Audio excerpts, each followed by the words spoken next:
ಪ್ರವಚನ ವತ್ಸಲತ್ವ ಭಾವನೆ ಭಾಗ 1. ಪ್ರವಚನ ವತ್ಸಲತ್ವ ಭಾವನೆ ಭಾಗ 1. ಶ್ರೀ ಋಷಭನಾಥರಿಂದ ವರ್ಧಮಾನರವರಿಗೆ 24 ತೀರ್ಥಂಕರಿಗೆ ಜಯವಾಗಲಿ. ನನ್ನ ಸಮಸ್ತ ಗುರುಗಳಿಗೆ ಜಯವಾಗಲಿ. ಈಗ ನೀವು ಷೋಡಶ ಕಾರಣ ಭಾವನೆ ಅಂದರೆ 16 ಭಾವನೆಗಳಲ್ಲಿ ಕೊನೆಯದಾದಂಥ 16ನೇ ಸಂಖ್ಯೆಯ ಭಾವನೆ ಪ್ರವಚನ ವತ್ಸಲತ್ವ ಭಾವನೆಯ ಭಾಗ 1 ಕೇಳ್ತಾ ಇದ್ದೀರಿ. ಪ್ರವಚನ ಅಂದರೆ ಶ್ರೇಷ್ಠ ವಚನ, ಪ್ರಕೃಷ್ಟ ವಚನ, ಇದು ನಿಜವಾದ ಅರ್ಥ ಇದೆ. ಆದರೆ ಇಲ್ಲಿ 16 ಭಾವನೆಗಳ ಮುಖ್ಯತೆ ಇರುವುದರಿಂದ ಜನಾಗಮ ರಹಸ್ಯವನ್ನು ತಿಳಿಸಲು ಮಹಾನ್ ಆಚಾರ್ಯರು ಬರೆಯುತ್ತಾರೆ. ಏನೆಂದರೆ, ಇದು ಧವಳ ಮಹಾಶಾಸ್ತ್ರದ ಪ್ರಕರಣವನ್ನು ನೋಡ್ರಿ.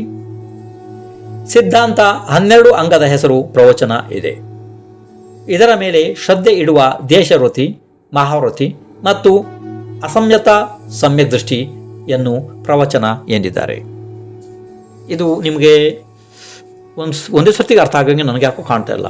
ನೋಡ್ರಿ, ಇಲ್ಲಿ ಪ್ರವಚನ ಅಂದರೆ ಏನು ಅಂತಂದರೆ ಪ್ರಕೃಷ್ಟ ವಚನ ಅಥವಾ ಶ್ರೇಷ್ಠ ವಚನವನ್ನು ಇದು ಪ್ರವಚನ ಎಂದಿದ್ದಾರೆ. ಇದು ಸರಿಯಾದ ಅರ್ಥ ಆಯ್ತು ಅಲ್ವಾ? ಇರ್ರಿ.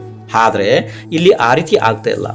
ಇಲ್ಲಿ ಆ ರೀತಿ ಇದನ್ನು ತಗೋಬೇಡ್ರಿ. ಯಾಕೆಂತಂದರೆ ಇದು ಪ್ರವಚನ ವತ್ಸಲತ್ವ ಭಾವನೆ ಇದೆ ಅಲ್ವಾ? ಆದ್ದರಿಂದ ಇಲ್ಲಿ ನೀವೀಗೇನು ತಗೋಬೇಕು ಅಂತಂದರೆ, ಧವಳ ಮಹಾಶಾಸ್ತ್ರದಲ್ಲಿ ಏನು ಹೇಳಿದ್ದಾರೆ? ಸಿದ್ಧಾಂತ 12 ಅಂಗದ ಹೆಸರು ಪ್ರವಚನ ಇದೆ ಎಂದು ಹೇಳಿದ್ದಾರೆ. ಇರಲಿ, ಇದರ ಮೇಲೆ ಅಂದರೆ ಸಿದ್ಧಾಂತ 12 ಅಂಗದ ಹೆಸರು ಪ್ರವಚನ ಇದೆ. ಇದರ ಮೇಲೆ ಶ್ರದ್ಧೆ ಇಡುವಂತಹ ದೇಶವೃತಿ, ಮಹಾವೃತಿ ಮತ್ತು ಸಮ್ಯಕ್ ದೃಷ್ಟಿ ಇವರು ಪ್ರವಚನ ಇದ್ದಾರೆ. ಇವರನ್ನ ಪ್ರವಚನ ಎಂದಿದ್ದಾರೆ. ಅರ್ಥ ಆಯ್ತು? ಇರಲಿ. ಇನ್ನು ಮುಂದೆ ಮಹಾಬಂಧಶಾಸ್ತ್ರ ಭಾಗ 1 ಪುಟ 46ರ ಅನುಸಾರ ಮಹಾವೃತಿ, ದೇಶವೃತಿ, ಸಮ್ಯಕ್ ದೃಷ್ಟಿ ಇವರ ಮೇಲೆ ಪ್ರೇಮ ಇಡುವುದು ಪ್ರವಚನ ವತ್ಸಲತ್ವ ಇದೆ. ವಾತ್ಸಲ್ಯದ ಅರ್ಥ ಅಂದರೆ ಮೋಹರಹಿತ, ನಿರ್ಮಲ, ನಿಸ್ವಾರ್ಥ ಪ್ರೇಮ ಇದೆ. ಪ್ರೇಮ ಅಂದ ತಕ್ಷಣ ತಂದೆ ಮಗ, ಗಂಡ ಹೆಂಡತಿಗಳ ಪ್ರೇಮ ಅಲ್ಲ. ಆ ವಾತ್ಸಲ್ಯ ಅಲ್ಲ. ಇವುಗಳಲ್ಲಿ ಅಂತರ ಇದೆ. ಪ್ರೇಮದಲ್ಲಿ ಪಂಚೇಂದ್ರಿಯಗಳ ಪುಷ್ಟಿ ಆಗುತ್ತದೆ. ವಾತ್ಸಲ್ಯದಲ್ಲಿ ತ್ಯಾಗ, ನಿಸ್ವಾರ್ಥತೆ ಇದೆ.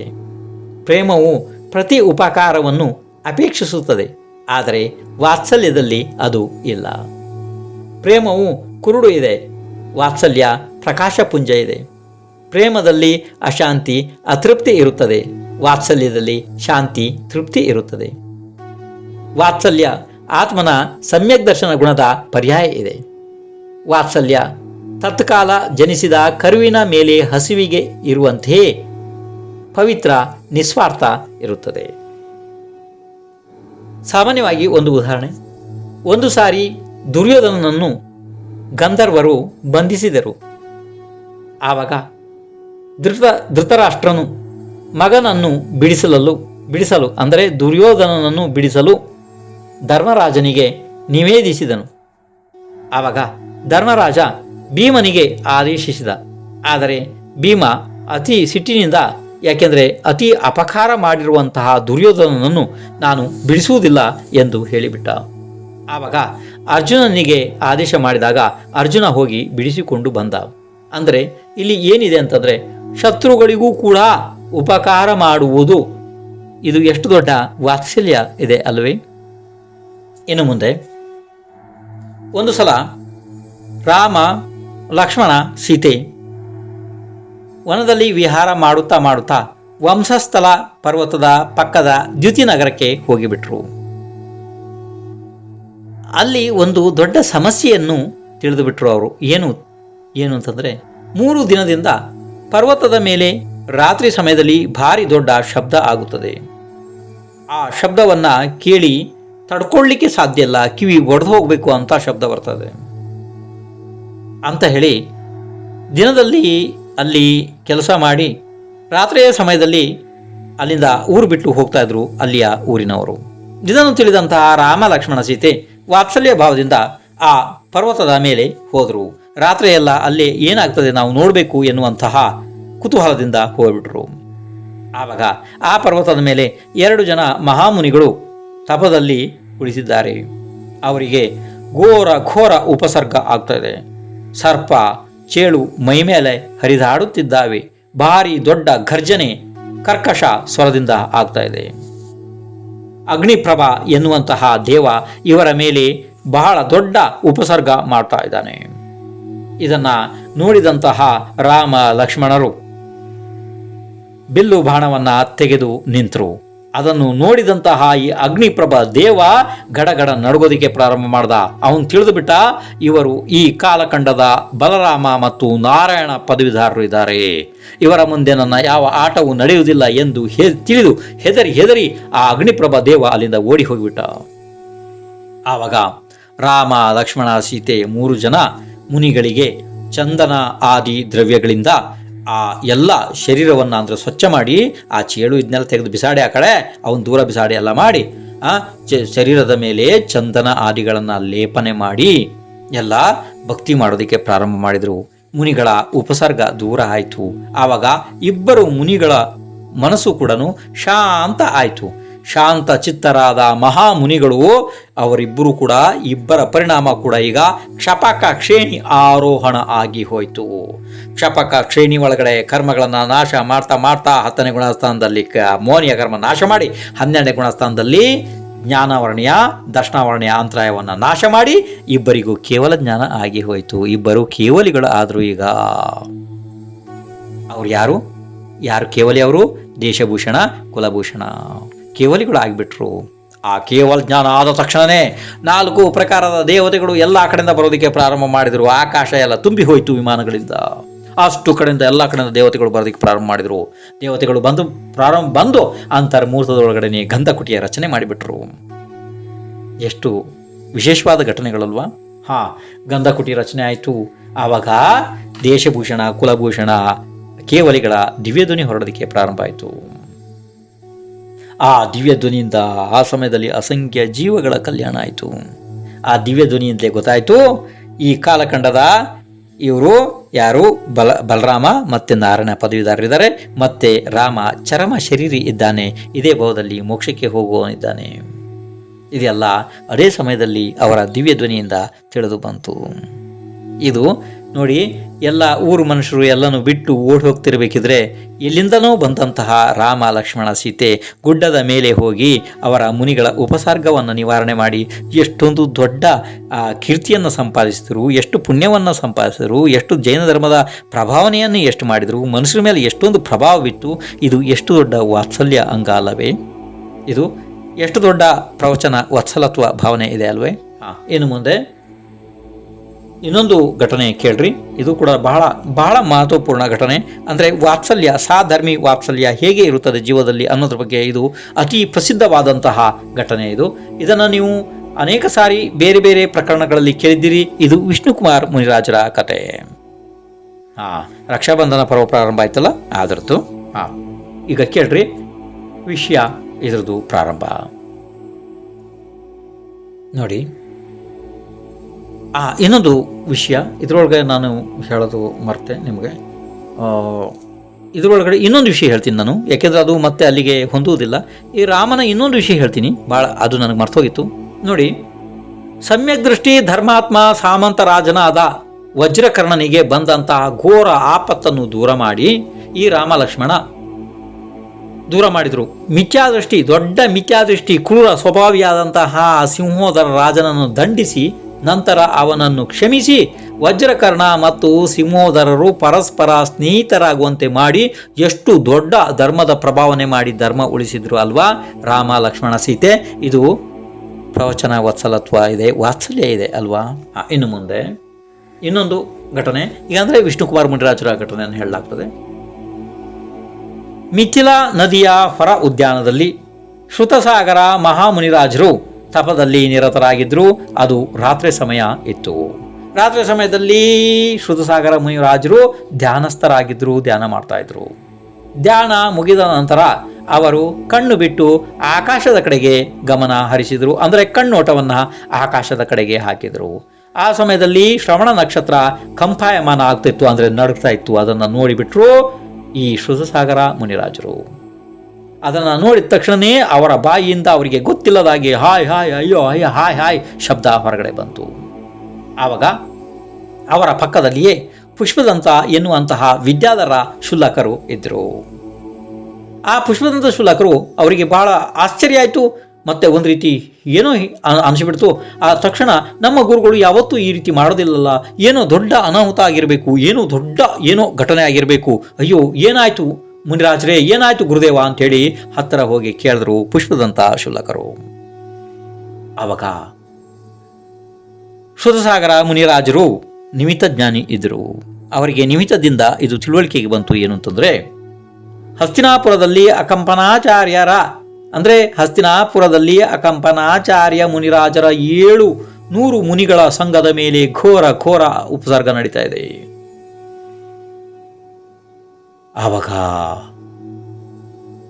ಶುಲ್ಕರು ಅಂದ್ರು, ಹೇ ದೇವ, ಇದನ್ನ ಯಾವ್ದಾರು ಉಪಾಯದಿಂದ ಸರಿಬೋದಾ, ಇದಕ್ಕೇನಾದ್ರು ಉಪಾಯ ಇದೆಯಾ ಅಂತ ಕೇಳಿದ್ರು. ಆವಾಗ ಶುದ್ಧಸಾಗರ ಮುನಿರಾಜರು ಅಂದರು, ಇದಕ್ಕೆ ಒಂದೇ ಉಪಾಯ ಇದೆ. ಉಜ್ಜಯಿನಿ ನಗರದ ಹೊರಗೆ ಒಂದು ಗುಹೆಯಲ್ಲಿ ವಿಷ್ಣುಕುಮಾರ ಮುನಿರಾಜರು ತಪ ಮಾಡ್ತಾ ಇದ್ದಾರೆ. ಅವರಿಗೆ ಈಗ ವಿಕ್ರಿಯ ವೃದ್ಧಿ ಪ್ರಾಪ್ತ ಆಗಿದೆ. ಅವರಿಂದ ಈ ಕೆಲಸ ನಡೀತದೆ. ಅಂದರೆ ಅವರು ಈ ಕೆಲಸ ಮಾಡಲು ಸಮರ್ಥರಿದ್ದಾರೆ. ಅವರು ಅಕಸ್ಮಾತ್ ಮನಸ್ಸು ಮಾಡಿದರೆ ಈ ಉಪಸರ್ಗವನ್ನು ನಿಲ್ಲಿಸಬಹುದು. ಅಷ್ಟು ಕೇಳಿದ ತಕ್ಷಣವೇ ಈ ಶುಲ್ಕರಿದ್ರಲ್ಲ ಪುಷ್ಪದಂತ, ಇವರು ವಿದ್ಯಾಧರರಿದ್ದರು. ಇವರಲ್ಲಿ ಆಕಾಶಗಾಮಿ ವಿದ್ಯೆ ಇತ್ತು. ಅಂದರೆ ಆಕಾಶದಲ್ಲಿ ಇವರು ಎಷ್ಟು ವೇಗವಾಗಿ ಬೇಕಾದ್ರೆ ವಿದ್ಯೆಯ ಸಹಾಯದಿಂದ ಇವರು ಹೋಗ್ತಾ ಇದ್ರು. ಆ ರೀತಿ ಇದ್ದರು. ಏಕೆಂದರೆ ಅಕಸ್ಮಾತ್ ದಿಗಂಬರ ಮುನಿ ಆಗಬೇಕಿದ್ರೆ ಈ ವಿದ್ಯೆಗಳನ್ನೆಲ್ಲ ತ್ಯಾಗ ಮಾಡಬೇಕಾಗ್ತದೆ. ಇದನ್ನು ನೆನ್ಪಿಟ್ಕೊಳ್ರಿ. 5ನೆಯ ಗುಣಸ್ಥಾನದವರೆಗೆ ಅಂದರೆ ಶುಲ್ಕ ಅವಸ್ಥೆ ಒಳಗಡೆ ಈ ವಿದ್ಯೆಗಳನ್ನು ಇಟ್ಟುಕೊಳ್ಳಬಹುದು. ಈ ರೀತಿ ಶಾಸ್ತ್ರದ ಅನುಮತಿ ಇದೆ. ಇರಲಿ, ಈ ಪ್ರಕರಣ ಇಲ್ಲಿ ಅಲ್ಲ, ಆದ್ದರಿಂದ ಅದನ್ನು ಇಲ್ಲಿ ಹೇಳೋದಿಲ್ಲ. ಈಗ ಈ ಪುಷ್ಪದಂತ ಶುಲ್ಕರು ಆಕಾಶಗಾಮಿ ವಿದ್ಯೆಯ ಸಹಾಯದಿಂದ ತಕ್ಷಣವೇ ಅಲ್ಲಿಂದ ಹೊರಟುಬಿಟ್ರು. ಹಸ್ತಿನಾಪುರಕ್ಕೆ ಆವಾಗ ಅಲ್ಲಿ ಹೋಗಿ ಅಂದರೆ ಎಲ್ಲಿಗೆ ಹೋಗ್ಬೇಕೀಗ? ಶುಲ್ಕ ಪುಷ್ಪದಂತರು ಎಲ್ಲಿಗೆ ಹೋದರು? ಯಾವ ಗುಹೆಯಲ್ಲಿ ಈ ವಿಷ್ಣುಕುಮಾರ ಮುನಿರಾಜರಿದ್ರು ಅಲ್ಲಿಗೆ ಹೋಗಿಬಿಟ್ರು. ಹೋಗಿ ಅದು ರಾತ್ರಿ ಸಮಯ ಇತ್ತಲ್ವ, ಅಲ್ಲಿ ಹೋಗಿ ಅವರಿಗೆ ನಮಸ್ಕರಿಸಿದರು. ವಿಷ್ಣುಕುಮಾರ ಮುನಿರಾಜ್ ಧ್ಯಾನಸ್ಥರಾಗಿದ್ದರು. ಇಷ್ಟೊತ್ತಿಗೆ ಯಾರು ಬಂದು ನಮಸ್ಕಾರ ಮಾಡ್ತಾರೆ ಅಂಥೇಳಿ ಕಣ್ಣು ಬಿಟ್ಟು ನೋಡಿದರೆ ಪುಷ್ಪದಂತ ಶುಲ್ಕಿದ್ದಾರೆ. ಆವಾಗ ಪುಷ್ಪದಂತ ಶುಲ್ಕರು ನಮಸ್ಕಾರ ಮಾಡಿ ಹೇಳಿದ್ರು ವಿಷ್ಣುಕುಮಾರ ಮುನಿರಾಜರಿಗೆ, ಹೇ ಗುರುರಾಜ್, ಶುದ್ಧಸಾಗರ ಮುನಿರಾಜರು ಹೇಳಿದ್ದಾರೆ, ಹಸ್ತಿನಾಪುರದಲ್ಲಿ ಅಕಂಪನಾಚಾರ್ಯ ಮುನಿ ಮಹಾರಾಜರ 700 ಮುನಿಗಳ ಮೇಲೆ ಬಹಳ ದೊಡ್ಡ ಉಪಸರ್ಗ ನಡೀತಾ ಇದೆ. ತಾವು ಹೋಗಿ ಅದನ್ನು ನಿವಾರಿಸಬೇಕಂತೆ, ದೂರ ಮಾಡಬೇಕಂತೆ. ಅದಕ್ಕೆ ವಿಷ್ಣುಕುಮಾರ ಮುನಿರಾಜರಿಗೆ ಏನೂ ಅರ್ಥನೇ ಆಗಿಲ್ಲ. ನಾನು ಹೇಗೆ ಹೋಗಲು ಸಾಧ್ಯ, ಹೇಗೆ ನಿವಾರಣೆ ಮಾಡಲು ಸಾಧ್ಯ? ಆವಾಗ ಪುಷ್ಪದಂತ ಶುಲ್ಕರು ಅಂದರು, ನಮ್ಮ ಗುರುಗಳು ಹೇಳಿದ್ದಾರೆ, ನಿಮಗೆ ವಿಕ್ರಿಯ ವೃದ್ಧಿ ಪ್ರಾಪ್ತಿಯಾಗಿದೆಯಂತೆ. ಶುದ್ಧಸಾಗರ ಮುನಿ ಮಹಾರಾಜರು ಗುರುಗಳು ಸುಳ್ಳು ಹೇಳೋದಕ್ಕೆ ಸಾಧ್ಯನೇ ಇಲ್ಲ. ಅವರ ಬಾಯಿಯಿಂದ ಒಂದು ಅಕ್ಷರ ಕೂಡ ಸುಳ್ಳು ಹೊರಡಕ್ಕೆ ಅಸಂಭವ ಕೆಲಸ. ನನಗೆ ವಿಕ್ರಿಯ ವೃದ್ಧಿ ಪ್ರಾಪ್ತ ಆಗಿದೆಯೇ, ನನಗೆ ಗೊತ್ತೇ ಇಲ್ವಲ್ಲ ಅಂತ ಹೇಳಿ ವಿಷ್ಣುಕುಮಾರ್ ಮುನಿರಾಜ್ ಕೈಯನ್ನು ಹೀಗೆ ಮುಂದೆ ಮಾಡಿದ್ರು. ಕೈ ಮುಂದೆ ಹೋಗ್ತಾ ಇದೆ ಮುಂದೆ. ಆವಾಗ ಗೊತ್ತಾಯಿತು, ಹೌದು, ನನಗೆ ವಿಕ್ರಿಯ ವೃದ್ಧಿ ಪ್ರಾಪ್ತ ಆಗಿದೆ. ನೋಡಿ, ಹಿಂದಿನ ಮುನಿರಾಜರು ಎಷ್ಟು ಅವರ ದರ್ಜೆ, ಅವರ ಹೆಂಗೆ ಅಂತ ಅವ್ರನ್ನ ಯಾವ ಶಬ್ದಗಳಲ್ಲಿ ಹೊಗಳ್ಬೋದು ಹೇಳ್ರಿ? ಏನಾರು ಶಬ್ದಗಳಿದ್ದಾವೆ ನಿಮ್ಗೇನಾರು ಗೊತ್ತಾಗ್ತದೆ ನೋಡಿ. ನಾವು ವಿದ್ಯೆ ಸಿದ್ಧಿ ಅದು ಇದ್ರೆ ಬೆಂದೆತ್ತಿ ಹೋಗ್ತೀವಲ್ಲ, ಆದರೆ ಅವರಿಗೆ ತಪದಲ್ಲಿ ಪ್ರಾಪ್ತ ಆಗಿರೋಂಥ ವೃದ್ಧಿಗಳು ಸ್ವಯಂ ಯಾವ ವೃದ್ಧಿ ನನ್ನಲ್ಲಿ ಇದೆ ಅಂತಲೇ ಅವ್ರಿಗೆ ಗೊತ್ತಿಲ್ಲ ಅಂತ ಅಂದಮೇಲೆ ಅವರು ಶರೀರದಿಂದ ಈ ಖ್ಯಾತಿ ಪೂಜಾ ಲಾಭದಿಂದ ಎಷ್ಟೊಂದು ದೂರ ಇದ್ದರು ಅಲ್ವಾ? ನೋಡಿ, ಇನ್ನು ವಿಚಾರ ಮಾಡಬೇಕಾದಂಥ ಬಿಂದು, ಅವರಿಗೆ ವೃದ್ಧಿ ಪ್ರಾಪ್ತಿ ಆಗಿರೋದೇ ಗೊತ್ತಿಲ್ಲ ವಿಷ್ಣುಕುಮಾರ ಮುನಿರಾಜರಿಗೆ. ಗುರುಗಳು ಹೇಳಿ ಕಳಿಸಿದ ಮೇಲೆ ಗೊತ್ತಾಗಿದೆ ಅದು. ಆವಾಗ ಅವರಿಗೆ ಆಯಿತು, ಇನ್ನು ಅವರಿಗೆ ನಂಬಿಕೆ ಬಂತು, ಹೌದು ಸತ್ಯ ಇದೆ ಎಲ್ಲನೂ. ಈಗ ನಾನು ಹೋಗಿ ನನ್ನ ಕರ್ತವ್ಯ ಅಂತಂದರೆ ಆ 700 ಮುನಿರಾಜರ ಉಪಸರ್ಗವನ್ನು ದೂರ ಮಾಡಬೇಕು. ನೇರವಾಗಿ ಹಸ್ತಿನಾಪುರಕ್ಕೆ ಹೋಗಿಬಿಟ್ರು ವಿಷ್ಣುಕುಮಾರ ಮುನಿರಾಜ್. ಅಲ್ಲಿ ಹೋಗಿ ಮೊದಲು ಪದ್ಮ ಅಂದರೆ ಗೃಹಸ್ಥ ಅವಸ್ಥೆಯ ಅಣ್ಣನಿಗೆ ಹೊರಗಡೆ ಕರೆದು ಕೇಳಿದ್ರು, ಯಾಕೆ ಹೀಗಾಯಿತು? ನೀನು ರಾಜ ಆಗಿರ್ಬೇಕಾದ್ರೆ ಯಾಕೆ? ಅವನು ಸಾಷ್ಟಾಂಗ ನಮಸ್ಕಾರ ಮಾಡಿ ಹೇಳ್ದ, ಹೇ ಮುನಿರಾಜ್, ನನ್ನ ಕೈಯಲ್ಲಿ ಏನೂ ಇಲ್ಲ. 7 ದಿನ ನಾನು ರಾಜ್ಯವನ್ನು ಬಲಿ, ನಮುಚಿ, ಪ್ರಹ್ಲಾದ್, ಬೃಹಸ್ಪತಿಗೆ ವಹಿಸಿಬಿಟ್ಟಿದ್ದೀನಿ. ನಾನು ವಚನಬದ್ಧನಾಗಿದ್ದೇನೆ ಮಹಾಪ್ರಭು, ನನ್ನಲ್ಲಿ ಯಾವ ಶಕ್ತಿನಿಲ್ಲ. ಈಗ ನಾನು 7 ದಿವಸ ತನಕ ಏನು ಮಾಡೋಕ್ಕೆ ಸಾಧ್ಯ ಇಲ್ಲ ಅಂತ ಸೋಲು ಒಪ್ಪಿಕೊಂಡು ಬಿಟ್ಟ ಪದ್ಮರಾಜ. ಆವಾಗ ವಿಷ್ಣುಕುಮಾರ ಮುನಿ ಇನ್ನು ಏನು ಮಾಡೋದು, ಈಗ ನಾನೇ ಹೋಗಿ ಏನಾರು ಮಾಡಬೇಕು ಅಂತ ಹೇಳಿ ವಿಚಾರ ಮಾಡಿದ್ರು. ಒಂದು ವಾಮನ ರೂಪ ಅಂದರೆ ಕುಳ್ಳ ಒಂದು ಬ್ರಾಹ್ಮಣನ ವೇಷ ಹಾಕಿಕೊಂಡು ವೇದಾಂಗಗಳನ್ನು ಸ್ಪಷ್ಟವಾಗಿ ಉಚ್ಚಾರಣೆ ಮಾಡ್ತಾ, ಎಲ್ಲಿ ಅವ್ರದ್ದು ಏನು ಯಜ್ಞ ನಡೀತೈತೆ ನೋಡಿ, ಹೋಮಗಳೆಲ್ಲ ಮಾಡ್ತಾಯಿದ್ರು, ಅಲ್ಲಿಗೆ ಹೋಗ್ಬಿಟ್ರು. ಅಂದರೆ ಹೋಮಗಳು ಅಂದರೆ ಯಾವ ರೀತಿ ಹೋಮಗಳು ನೋಡಿ, ತಿರಿಯಂಚಿಗಳನ್ನೆಲ್ಲ ಕಡ್ದು ಅವರು ಪಾಪ ಬಲಿ ಕೊಡ್ತಾಯಿದ್ರು, ಭಯಂಕರವಾದ ದುರ್ಗಂಧ ಬರ್ತಾಯಿತ್ತು, ಅಂಥ ಜಾಗಕ್ಕೆ ಹೋಗ್ಬಿಟ್ರು. ಆವಾಗ ಈ ಬಲಿ ಅಂದರೆ ಅವರ 4 ಮಂತ್ರಿಗಳಲ್ಲಿ ಮುಖ್ಯ ಬಲಿ ಏನು ಮಾಡಿಬಿಟ್ಟ, ಭಾಳ ಸಂತೋಷವಾಗಿ ಆ ಬ್ರಾಹ್ಮಣನಿಗೆ ನಿನಗೆ ಏನು ಬೇಕು ಕೇಳು ಅಂತ ಹೇಳಿಬಿಟ್ಟ. ಆವಾಗ ಬ್ರಾಹ್ಮಣ ಹೇಳಿದ್ರು, ಅವರು ಬ್ರಾಹ್ಮಣ ವೇಷಧಾರಿ ವಿಷ್ಣುಕುಮಾರ ಮುನಿ ಹೇಳಿದ್ರು, ಏನು ಗೊತ್ತಾ, ನನಗೇನು ಬೇಡಪ್ಪ, 3 ಹೆಜ್ಜೆ ಜಾಗ ಬೇಕಷ್ಟೇ, ನಿನಗೆ ಎಲ್ಲಿ ಬೇಕು ಅಳದ್ಕೋ ಅಂಥೇಳಿ ಬಲಿ ಮಾತು ಕೊಟ್ಟುಬಿಟ್ಟ. ಆವಾಗ ಅವರು ಒಂದು ಕಾಲನ ಸುಬೇರ ಪರ್ವತದ ಮೇಲೆ ಇಟ್ಟರು, ಒಂದು ಕಾಲನ್ನ ಮಾನುಷೋತ್ತರ ಪರ್ವತದ ಮೇಲೆ ಇಟ್ಟರು, ಇನ್ನೊಂದು ಕಾಲು ಇಡೋದಕ್ಕೆ ಜಾಗ ಇಲ್ಲ. ಆವಾಗ ದೇವತೆಗಳಿಗೆಲ್ಲ ಗೊತ್ತಾಯಿತು, ಎಲ್ಲ ಕಡೆ ದೇವತೆಗಳು ಎಲ್ಲ ಬರೋದಕ್ಕೆ ಪ್ರಾರಂಭ ಮಾಡಿದ್ರು, ಎಲ್ಲ ಕಡೆ ಎಲ್ಲ ಅಲ್ಲೋಲ ಕಲ್ಲೋಲ ಆಗ್ತಾ ಇದೆ, ಏನು ಪ್ರಳಯನೇ ಆಗ್ತಾ ಇದೆ. ಆ ರೀತಿ ಅಷ್ಟೊತ್ತಿಗೆ ಎಲ್ಲರೂ ಬರೋದಕ್ಕೆ ಶುರು ಮಾಡಿದ್ರು. ಬಂದು ವಿಷ್ಣುಕುಮಾರ ಮುನಿರಾಜರ ಭಕ್ತಿಯನ್ನು ಮಾಡಿ ದೇವತೆಗಳು ಅವರ ವಿಕ್ರಿಯನ್ನು ನಿಲ್ಲಿಸಿಬಿಟ್ರು. ಹೇ ಪರಮಾತ್ಮ ಭಗವಾನ್, ನೀವು ವಿಕ್ರಿಯವನ್ನು ವಾಪಸ್ ತೆಗೆದುಕೊಳ್ಳ್ರಿ ಅಂತ ಹೇಳಿ ವಿಷ್ಣುಕುಮಾರ ಮುನಿರಾಜ್ ಸಂಕುಚಿತ ಮಾಡಿಬಿಟ್ರು ಯಾವ್ದನ್ನ, ವಿಕ್ರಿಯವನ್ನು. ಆವಾಗ ಇವರು ಈ ಬಲಿ, ನಮುಚಿ, ಪ್ರಹ್ಲಾದ್, ಬೃಹಸ್ಪತಿ ಇವರೆಲ್ಲ ಶರಣಗತೆಯಾಗಿ ವಿಷ್ಣುಕುಮಾರ ಮುನಿರಾಜರಿಂದ ಶ್ರಾವಕರ ವ್ರತವನ್ನು ಧರಿಸಿ ಸಮ್ಯಕ್ ದೃಷ್ಟಿಗಳಾದರು. ಅಂತಂದರೆ ಎಷ್ಟು ದೊಡ್ಡ ಪ್ರಭಾವನೆ ಮಾಡಿರಬೇಕು ವಿಷ್ಣುಕುಮಾರ ಮುನಿರಾಜ್. ಇದು ವಾತ್ಸಲ್ಯದ ಎಷ್ಟು ದೊಡ್ಡ ಬಿಂದು ಅಲ್ಲವೇ? ಅದಾದ ನಂತರ ಯಾರು ಚಾರಿತ್ರ್ಯ ಗುಣಯುಕ್ತ, ನಿರ್ಮಲ ಶರೀರಧಾರಿ, ಪರಮ ಸಾಮ್ಯಭಾವಿ, 22 ಪರೀಕ್ಷ ಗೆಲ್ಲುವವರು, ಪರಮ ತಪಸ್ವಿ, ದೇಹದಲ್ಲಿ ನಿರ್ಮಮತ್ವ, ವಿಷಯವಾಂಛ ರಹಿತರು, ಹಿತದ ಉದ್ಯಮಿ, ಪರೋಪಕಾರಿ ಇರುವ ಸಾಧು ಜನರ ಗುಣಗಳಲ್ಲಿ ಪ್ರೀತಿ ರೂಪ ಪರಿಣಾಮ ಇದೆಯಲ್ಲ, ಇದು ಪ್ರವಚನ ವತ್ಸಲತ್ವ ಭಾವನೆ ಇದೆ. ಇದೇ ರೀತಿ ಸಮ್ಯತ್ವ ಗುಣ ಸಹಿತ 8 ಮೂಲ ಗುಣ ಮತ್ತು 12 ವ್ರತಗಳಿಂದ ಅಲಂಕೃತ, ನ್ಯಾಯಮಾರ್ಗಿ, ಮಂದಕಷಾಯಿ, ಸಂತೋಷಿ ಇರುವಂತಹ ಶ್ರಾವಕ ಶ್ರಾವಿಕೆಯಲ್ಲಿ ಅನುರಾಗ ಇಡುವುದು ಕೂಡ ಪ್ರವಚನ ವತ್ಸಲತ್ವ ಇದೆ. ಇದೇ ರೀತಿ ಆರಿಕಾ ಮಾತಾಜಿ, ಐಲಕರು, ಶುಲ್ಲಕರು, ಶುಲ್ಲಿಕಿಯರು ಇವರ ಮೇಲೆ ಸ್ನೇಹ ವಾತ್ಸಲ್ಯ ಭಾವ ಇಡುವುದು ಕೂಡ ಪ್ರವಚನ ವತ್ಸಲತ್ವ ಇದೆ. ಪ್ರವಚನ ವತ್ಸಲತ್ವ ಭಾವನೆಯ ಫಲ ಅಂದರೆ ದುರ್ಗತಿಯ ನಾಶ, ಸುಗತಿಯ ಪ್ರಾಪ್ತ, ಸಮಸ್ತ ದ್ವಾದಶಾಂಗ ವಿದ್ಯೆ ಸಿದ್ಧ ಆಗುವುದು ಮತ್ತು ಶ್ರುತಜ್ಞಾನಾವರಣ ಕರ್ಮದ ನಾಶ, ಸರ್ವ ವಿದ್ಯಾ ಪ್ರಾಪ್ತಿ, ಕೋಷ್ಠಬುದ್ಧಿ ಆದಿ 18 ಪ್ರಕಾರದ ವೃದ್ಧಿಗಳ ಪ್ರಾಪ್ತಿ, ಆಕಾಶಗಾಮಿನಿ ವಿದ್ಯೆ ಪ್ರಾಪ್ತಿ, ಬಲವೃದ್ಧಿ, ತಪವೃದ್ಧಿ, ರಸವೃದ್ಧಿ, ಔಷಧಿ ವೃದ್ಧಿ ಆದಿಗಳ ಪ್ರಾಪ್ತಿ ಕೂಡ ಈ ಪ್ರವಚನ ವತ್ಸಲತ್ವ ಭಾವನೆಯಿಂದ ಆಗುತ್ತದೆ ಜೀವಕ್ಕೆ. ವಾತ್ಸಲ್ಯ ಭಾವದಿಂದ ಮಂದ ಬುದ್ಧಿ ಜೀವದ ಅಂದರೆ ಯಾವ ಜೀವ ಮಂದ ಬುದ್ಧಿ ಇದ್ದಾನೆ ಅವನಿಗೂ ಕೂಡ ಅಕಸ್ಮಾತ್ ಈ ಪ್ರವಚನ ವತ್ಸಲತ್ವ ಭಾವನೆ ಇದ್ದ ಪಕ್ಷದಲ್ಲಿ ಆ ಜೀವದ ಮತಿ ಶ್ರುತಜ್ಞಾನ ವಿಸ್ತೀರ್ಣಗೊಳ್ಳುತ್ತದೆ. ಅಂದರೆ ಮಂದ ಬುದ್ಧಿಯ ನಾಶ ಆಗಿ ಬುದ್ಧಿ ವಿಸ್ತಾರ ಆಗುತ್ತದೆ, ಸಮ್ಯಕ್ ದರ್ಶನ ನಿರ್ದೋಷ ಆಗುತ್ತದೆ ಮತ್ತು ಕೊಟ್ಟ ದಾನ ಕೂಡ ಸಾತಿಶಯ ಪುಣ್ಯ ಸಂಪಾದಕ ಆಗುತ್ತದೆ ಮತ್ತು ತೀರ್ಥಂಕರರು ಆಗುವಂತಹ ಪುಣ್ಯ ಪ್ರಕೃತಿಯ ಬಂಧ ಇಲ್ಲಿ ಆಗುತ್ತದೆ. ಇದು ಏನಿದೆ ಈಗ ಪ್ರವಚನ ವತ್ಸಲತ್ವ ಭಾವನೆಯ ಬಗ್ಗೆ ನಡೀತಾ ಇದ್ದಂಥ ವಿಷಯ. ಈಗ ಈ ಭಾಗವನ್ನು ಇಲ್ಲಿಗೆ ಮುಗಿಸ್ತಾ ಇದ್ದೀನಿ, ಇನ್ನು ಮುಂದಿನ ಭಾಗ ಹೇಳೋದಿಲ್ಲ. ಅಂದರೆ ಈಗ ನಿಮಗೆ ಎಲ್ಲ 16 ಭಾವನೆಗಳ ವಿಷಯ ಅಂದರೆ ಷೋಡಶ ಕಾರಣ ಭಾವನೆಗಳ ವಿಷಯ ಇವತ್ತಿಗೆ ಇಲ್ಲಿಗೆ ಮುಗಿಸ್ತಾ ಇದ್ದೀನಿ. ಯಾಕೆ ಕೆಲವೊಂದು 4-5 ಭಾಗಗಳು ಅದು, ಕೆಲವೊಂದು 2-3 ಭಾಗಗಳು ಅದು, ಇದನ್ನು ಮಾತ್ರ ಒಂದೇ ಭಾಗದಲ್ಲಿ ಈಗ ಮುಗಿಸ್ತಾ ಇದ್ದೀನಿ. ಇದು ಆಯ್ತಿಲ್ಲ.